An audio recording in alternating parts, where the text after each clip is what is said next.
नमस्कार साथियों। आज है 15 सितंबर और इस सेशन में द हिंदू एडिटोरियल का वोकेबलरी कवर करते हैं। तो जो भी द हिंदू एडिटोरियल का इम्पोर्टेंट वोकेब्स होता है उसे with picture and animation cover कराया जाता है, तो वीडियो अंत तक जरूर देखिएगा। तो चलिए शुरू करते हैं। तो देखते हैं आज का सबसे पहला वर्ड। फर्स्ट वर्ड क्या है? बूज वर्ड। अगर बूज वर्ड की बात करें तो ये एक यहाँ पे नाउन है। वर्ड के साथ साथ उसका पार्ट्स ऑफ स्पीच जानना बेहद ज़रूरी होता है, बिकॉज डायरेक्टली क्वेश्चन आ जाते हैं एग्जाम में कि identify the parts of speech. So you have to know how to identify the parts of speech. तो फर्स्ट वर्ड क्या हो गया?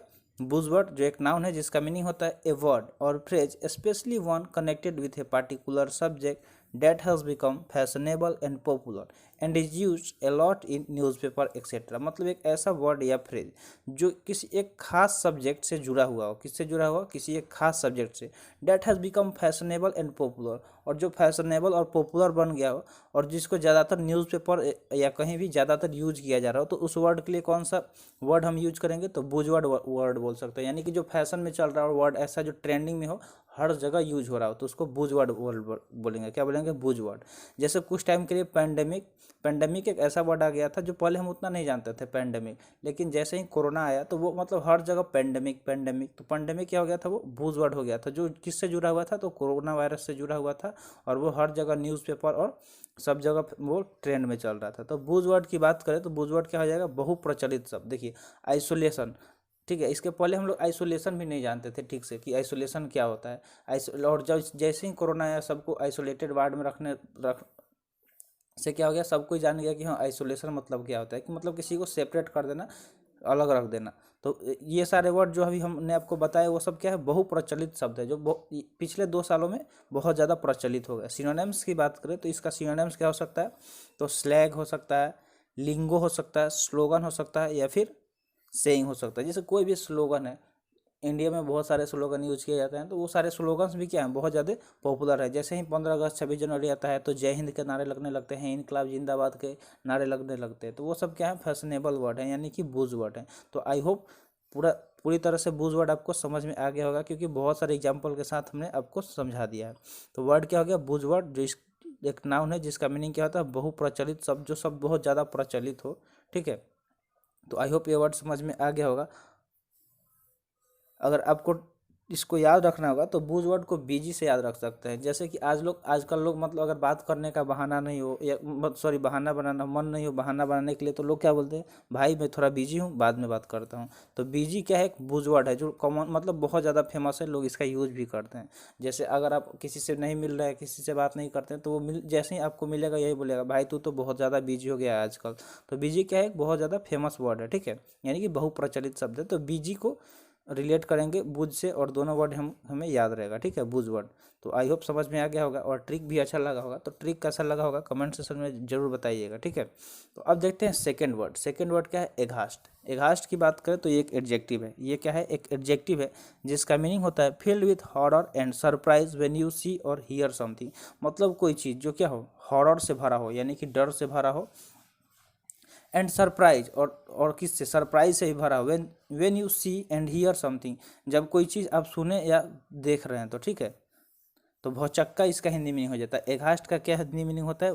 भौचक्का हो जाता है। सिनोनिम्स की बात करें तो शॉक्ड, डिसमेड, हॉरिफाइड, या फिर टेरिफाइड। तो ये सब क्या हो जाएंगे? इस वर्ड के सिनोनिम्स हो जाएंगे।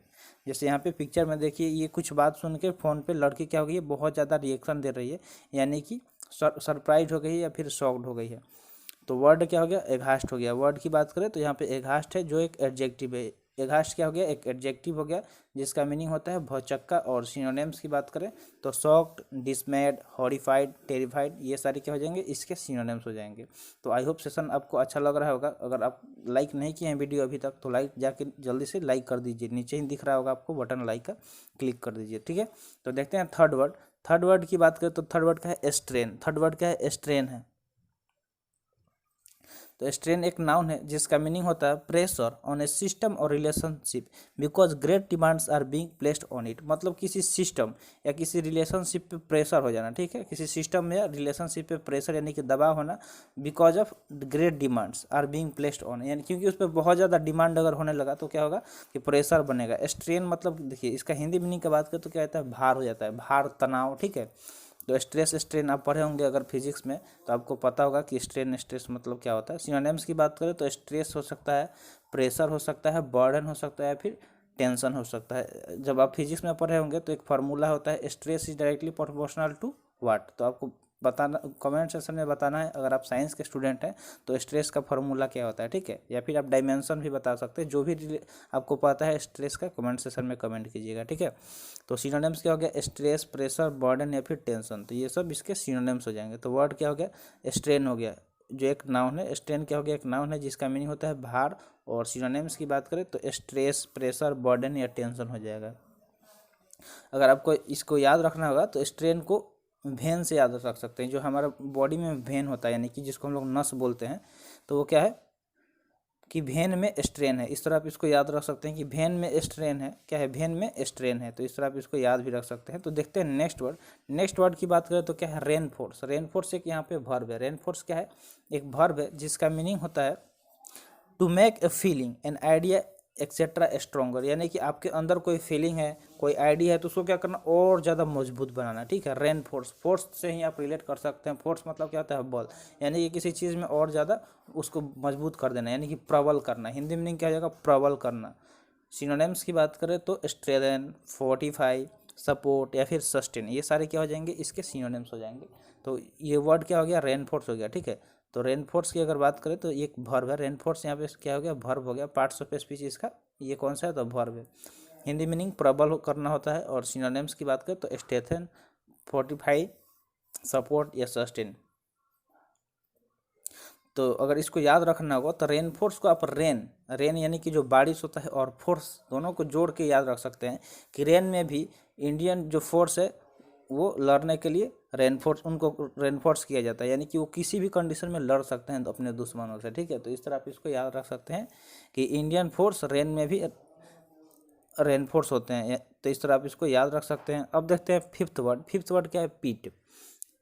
पीट की बात करें तो एक वर्ब है जिसका मीनिंग होता है टू मेक मार्क और holes on the surface of something, यानी किसी चीज़ के सरफेस पे मार्क या होल कर देना, ठीक है। जैसे अगर हम लोग कुछ बनाते हैं तो जब उसको मेजर करते हैं तो एक मार्क कर देते हैं कि यहाँ पे होल करना है, या फिर होल कर देते हैं। तो पीट मतलब क्या होता है, नॉर्मली गड्ढा करना, होल करना या मार्क कर देना। सिनोनिम्स की बात करें तो माइन, मार्क, पॉक या फिर ब्लेमिश हो जाएगा। तो ये सब क्या हो जाएंगे, इसके सिनोनिम्स हो जाएंगे। जैसे यहाँ पे आपको दिखाया गया है कि अर्थ के सरफेस पे क्या किया गया है, होल कर दिया गया है, ठीक है। पिक्चर में आप देख सकते हैं कि अर्थ के सरफेस पे होल किया गया, यानी कि पीट किया गया है। जैसे आप इसको याद भी रख सकते हैं कि पीट, जब किसी को पीटा जाता है, ठीक है, धोया जाता है, तो पीटने से क्या होता है, उसके बॉडी पे मार्क्स हो जाता है। या फिर अगर कुछ नुकीला चीज़ से मार दिया गया, ठीक है, तो उससे क्या हो जाएगा, होल भी हो सकता है। तो इस तरह पीट पीट पीट को यानी कि पीटने से याद रख सकते हैं। तो आई होप ये वर्ड आपको समझ में आ गया होगा, और याद कैसे रखना है ये भी। तो देखते हैं सिक्स्थ वर्ड। सिक्स्थ वर्ड क्या है, स्केप्टिकल। स्केप्टिकल की बात करें तो ये यहाँ पे एडजेक्टिव है। स्केप्टिकल क्या है, एक एडजेक्टिव है जिसका मीनिंग होता है having doubt that A claim और स्टेटमेंट इज ट्रू और डेट समथिंग विल हैपन, यानी कि आपको मतलब डाउट होना, यानी कि आपको मतलब शक होना। डेट ए क्लेम और स्टेटमेंट इज ट्रू, यानी कि कोई क्लेम या स्टेटमेंट क्या है, ट्रू है। और डेट समथिंग विल हैपन, और कुछ होने वाला होगा, ठीक है, कुछ होने वाला है। तो स्केप्टिकल की बात करें तो उलझन में बोल सकते हैं, यानी कि आपको हमेशा किसी स्टेटमेंट या किसी क्लेम को लेकर डाउट है कि कुछ हो जाएगा, और तो उसको इससे स्केप्टिकल बोल देंगे, ठीक है, यानी कि उलझन में। सिनोनिम्स की बात करें तो सिनोनिम्स क्या हो सकता है, इनक्रेडुलस, डाउटिंग, डिसबिलीविंग या फिर डिसट्रस्टफुल। तो ये सब क्या आ जाएंगे, इसके सिनोनिम्स हो जाएंगे। जैसे कि यहाँ पे पिक्चर में देख सकते हैं, ये जो पिक्चर दिखाया गया है इसमें ये बंदा क्या है, डाउट में ही है, यानी कि स्केप्टिकल है, यानी कि ये कुछ सोच विचार कर रहा है कि अगर हम कुछ करेंगे तो पता नहीं उसका रिजल्ट क्या होगा, क्या नहीं होगा। तो इस तरह मतलब जिसके मन में ज़्यादा सवाल आती है, वो डाउट में होता है, उसको क्या बोलेंगे, स्केप्टिकल बोलेंगे। तो आई होप सिक्स्थ वर्ड समझ में आ गया होगा। तो अब देखते हैं नेक्स्ट वर्ड। नेक्स्ट वर्ड क्या है, लिंगरिंग। लिंगरिंग की बात करें तो एक एडजेक्टिव है। लिंगरिंग क्या है, एक एडजेक्टिव है जिसका मीनिंग होता है स्लो टू इंड और डिसअपियर, यानी कि स्लो टू इंड और डिसअपियर का मतलब है देर तक टिकना, यानी कि स्लो टू इंड यानी इंड तक धीरे धीरे दिखाई देना, या डिसअपियर, ठीक है। तो लिंगरिंग मतलब होता है देर तक टिकना। सिनोनिम्स की बात करें तो सिनोनिम्स इसका क्या हो सकता है, तो स्लो, प्रोलॉन्ग्ड, स्लगिश या परसिस्टेंट। तो ये सब इसके सिनोनिम्स हो जाएंगे। तो वर्ड क्या हो गया, लिंगरिंग हो गया, जो एक एडजेक्टिव है जिसका मीनिंग होता है देर तक टिकना। तो सेवेंथ वर्ड आई होप आपको समझ में आ गया होगा। अगर आपको इसको याद रखना होगा तो लिंगरिंग को लॉन्ग टाइम से रिलेट कर सकते हैं कि लॉन्ग टाइम मतलब क्या होता है, लंबा समय तक अगर कोई टिक रहा है तो यानी कि लिंगरिंग, तो लिंगरिंग या लॉन्ग टाइम। देखिए एक जैसा ही लग रहा है ना थोड़ा थोड़ा, तो इस तरह आप इसको याद भी रख सकते हैं। तो अब देखते हैं नेक्स्ट वर्ड। नेक्स्ट वर्ड क्या है, इंडोर्स। इंडोर्स की बात करें तो एक वर्ब है। इंडोर्स क्या है, एक वर्ब है जिसका मीनिंग होता है to say publicly that you support a person, statement और कोर्स ऑफ एक्शन। यानी कि आप क्या कर रहे हैं, पब्लिकली यानी कि सबके सामने अनाउंस कर रहे हैं कि हम किसी चीज़ का सपोर्ट कर रहे हैं, या किसी पर्सन का सपोर्ट कर रहे हैं, या किसी के द्वारा कहे गए किसी स्टेटमेंट या कोर्स ऑफ एक्शन को सपोर्ट कर रहे हैं। तो इंडोर्स की अगर बात करें तो समर्थन करना नॉर्मली इसका हिंदी मीनिंग हो जाएगा, यानी कि आप कुछ उस किसी चीज़ के सपोर्ट में खड़े हैं। सिनोनिम्स की बात करें तो सपोर्ट, अप्रूव, कन्फर्म या फिर सैंक्शन, ये सब क्या हो जाएंगे, इसके सिनोनिम्स हो जाएंगे। जैसे यहाँ पे पिक्चर में दिखाया गया है कि बहुत सारे लोग क्या है, अगर एग्री हैं इसलिए वो क्या कर रहे हैं, अपना हैंड राइज किए हुए हैं, हाथ खड़ा किए हुए हैं। तो इंडोर्स क्या हो गया, एक वर्ब हो गया जिसका मीनिंग होता है समर्थन करना। और सिनोनिम्स की बात करें तो सपोर्ट, अप्रूव, कन्फर्म या फिर सैंक्शन हो जाएगा। तो आई होप ये वर्ड भी आपको समझ में आ गया होगा। तो देखिए जो भी वर्ड यहाँ पे कवर कराया जा रहा है ये सारे इंपॉर्टेंट वर्ड्स हैं, ठीक है, बहुत ज़्यादा इंपॉर्टेंट वर्ड्स हैं। और आप अगर देखेंगे एक बार प्रीवियस ईयर क्वेश्चन तो जरूर इसमें से एक ना एक वर्ड आ ही जाता है, ठीक है। जो भी अगर आप शुरू से सेशन लगा रहे हैं और कोई एग्ज़ाम दिए हैं बीच में तो ज़रूर आपको पता चल गया होगा कि बेनिफिट है या नहीं, ठीक है, ये इसको सेशन लगाना। तो चलते हैं नेक्स्ट वर्ड की तरफ। नेक्स्ट वर्ड की बात करें तो नेक्स्ट वर्ड क्या है, जक्स्टापोज। जक्स्टापोज की बात करें तो एक वर्ब है। जक्स्टापोज क्या है, एक वर्ब है जिसका मीनिंग होता है टू पुट पीपुल और things together specially in order to show a contrast और न्यू रिलेशनशिप बिटवीन देम। यानी कि टू पुट पीपुल और थिंग, मतलब पीपुल और थिंग को क्या करना, एक साथ रख देना, स्पेशली इन ऑर्डर, यानी कि उनको एक ऑर्डर में, टू शो ए कंट्रास्ट और न्यू रिलेशनशिप बिटवीन देम, यह दिखाने के लिए कि उनके बीच में एक नया रिलेशनशिप है। तो जस्टापोज मतलब होता है एक साथ रखना, क्या करना, एक साथ रखना। सिनोनिम्स की बात करें तो synonyms apposition, comparison, collection, collagen या फिर प्रॉक्सिमिटी, ये सब क्या आ जाएगा, इसका सिनोनिम्स हो जाएगा। जैसे कि आप यहाँ पे पिक्चर में देख सकते हैं कि ये सारे क्या हुए, रेड कलर के और वाइट कलर के सारे चेयर को क्या किया गया, एक साथ रखा गया, यानी कि जस्टा पोजीशन। जस्टा पोजीशन या जस्टा पोज इसको, तो इसको यही होगा, ठीक है। पोजीशन लग गया तो वो क्या हो गया, एक नाउन हो गया, ION लास्ट में आ गया, तो ठीक है। तो अब चलते हैं नेक्स्ट वर्ड की तरफ। नेक्स्ट वर्ड क्या है, क्रिटिक। क्रिटिक की बात करें तो एक नाउन है। क्रिटिक क्या है, एक नाउन है जिसका मीनिंग होता है a piece of written criticism of a set of idea, a work of art etcetera, यानी कि आलोचना। इसका अगर क्रिटिक की बात करें तो इसका मीनिंग क्या हो जाएगा कि आलोचना, ठीक है। यानी कि a piece of written criticism, यानी कि रिटन यानी कि लिखा हुआ मतलब क्रिटिसिज्म मतलब क्या होता है, किसी को भला बुरा बोलना, आलोचना करना। Of a set of idea, a work और वर्क ऑफ आर्ट या फिर एक्सेट्रा। तो आलोचना इसका हिंदी मीनिंग हो जाएगा। सिनोनिम्स की बात करें तो रिव्यू, क्रिटिसिज्म, नोटिस, एनालाइज, ये सब क्या हो जाएंगे, इसके सिनोनिम्स हो जाएंगे। जैसे कि यहाँ पे आप यहाँ पे देख सकते हैं कि ये ऑफिस का सीन है, ठीक है। ये पिक्चर कैसा है, ऑफिस का है। एक कोई एम्प्लॉय है जिसके ऊपर उसका बॉस चिल्ला रहा है, यानी कि क्रिटिक कर रहा है, यानी कि उसकी आलोचना कर रहा है, उसकी निंदा कर रहा है, ठीक है। तो वर्ड आप को याद हो गया होगा। वर्ड क्या है, क्रिटिक, जो एक नाउन है जिसका मीनिंग होता है आलोचना, और ये सारे इसके सिनोनिम्स हो जाएंगे। तो कोशिश कीजिए कि क्लास में ही वर्ड याद हो जाए। अदरवाइज अगर आपको एक बार नहीं याद हो रहा है तो सोने से पहले वीडियो को एक बार 2x पे या फिर 1.5x पे इसको चला के देख सकते हैं। इससे क्या होगा, रिवीजन हो जाएगा और सारी चीज़ें दिमाग में बैठ जाएगी। तो आज का वीडियो यहीं पर समाप्त हुआ। वीडियो कैसा लगा कमेंट सेक्शन में ज़रूर बताइएगा, और चैनल सब्सक्राइब नहीं किए हैं तो सब्सक्राइब कर लीजिएगा। तो मिलते हैं फिर अगले सेशन में। जय हिंद।